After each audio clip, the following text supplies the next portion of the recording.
আমরা কিন্তু ডুয়ার্সেই থাকি। আর তোমরা কে কোথা থেকে আমার ভিডিও দেখছো কমেন্ট করে জানিও। আর তোমরা তো জানোই ডুয়ার্সে ঘোরার জায়গার কোনো অভাব নেই, চারিদিকেই প্রাকৃতিক সৌন্দর্য দেখা যায়। এটা আমরা ডুয়ার্সে থাকি বলে গর্ব করছি না, কিন্তু সত্যি খুব ভালো লাগে। আর এখন আমরা বর্তমানে আসলাম দলগা ভিউ পয়েন্ট, তোমরা অনেকেই নাম শুনে।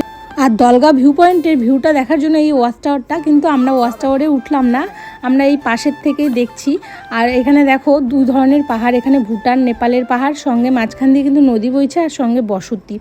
এত সুন্দর লাগে, ওপর থেকে নিচের দিকে তাকাতে ভয়ও লাগে, প্রচুর খাদ, ওখানে পড়লে আর কোনো রক্ত। তারপরে ভিউ পয়েন্টের একটা মেন আকর্ষণ দেখো এই গাছটা।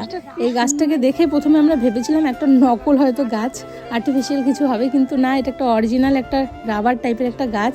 আর গাছের আগার দিকটা কি সুন্দর সবুজ, আর ভেতর দিকটা কি সুন্দর একটা ডার্ক সবুজ কালার, আর পাপড়িগুলো খুব মোটা। গাছটার নাম কি আমার জানা নেই, তোমরা কেউ জেনে থাকলে কমেন্ট করে একটু জানিও তো।